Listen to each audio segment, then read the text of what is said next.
everybody. Welcome back to Young Adults Home Groups. Good to be back together.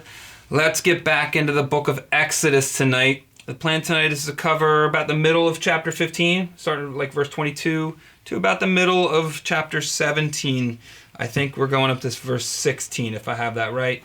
Now, this is the beginning of Israel's journey from the Red Sea up to Sinai. That's going to be the next sort of mile marker, where they stop Mount Sinai and the presence of God descends, and he gives them the beginning of his command, the Ten Commandments, the instructions to build the tabernacle. From there they will journey north to Canaan, and that's where they will, the first time they get there, refuse to enter Canaan, and then we'll begin what we call the wilderness wandering or something like that, where they're literally just wandering around the wilderness.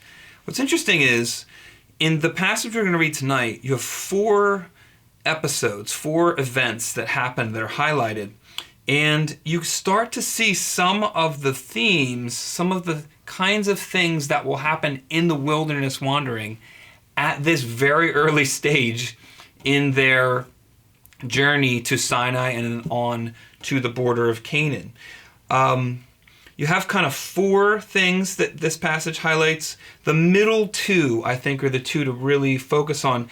And they're kind of these iconic events in Israel's history. It's the water coming out of the rock and the bread coming down from heaven. And water from the rock and bread from heaven become almost metaphors for God's provision, his care for the people. But they didn't start out as metaphors. They started out as crises that God handled and took care of the people in the middle of. So we're going to get into these events, and I'm asking you to focus on sort of thinking your way into the event and what was really going on and why were they struggling. You know, as you see, as you read through, it's always very easy to criticize Israel and be like, man, they just saw so many miracles and there was a pillar of fire there. How could they immediately start freaking out when they got thirsty or something like that?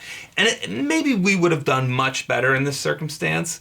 But I think that you derive the most help from these stories by sort of slowing down and going, what would it have actually been like to be in a group of, 2 million people in the desert and realize that you had no water? You know, think about a time maybe where you were on a trip or trying to get a big project done, and you just all of a sudden realized that you were missing a basic thing you needed to get that done, or you had forgotten to pack an absolute essential item.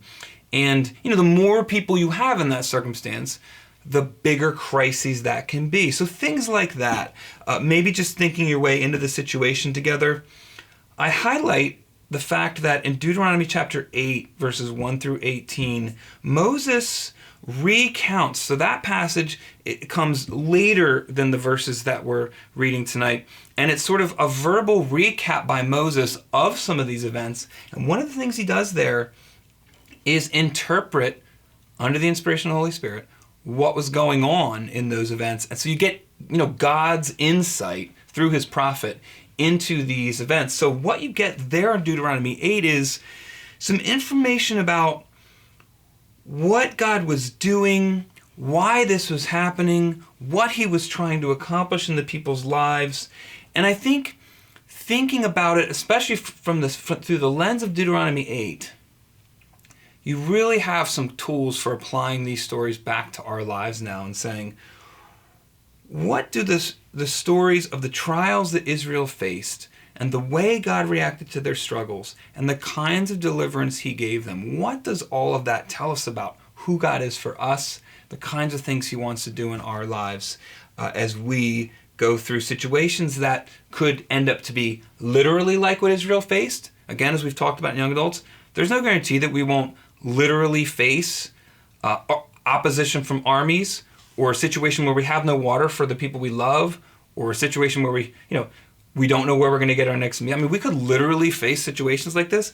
Or, of course, also situations that are analogous to. Maybe it's not that we don't have water. Maybe it's that we need some kind of other provision for God. And these stories are definitely written to stir up faith and our ability to trust God through difficulty. So the questions are geared towards getting you into those kinds of discussions, both deeper understanding of the text, maybe just filling in even more of our picture of God as we really give attention to some familiar stories, maybe on a deeper level than we had before, and then thinking about our own lives in terms of our journeys following Christ in places that could seem sometimes like wilderness. So God bless you. Enjoy your time together, and let's get into the text.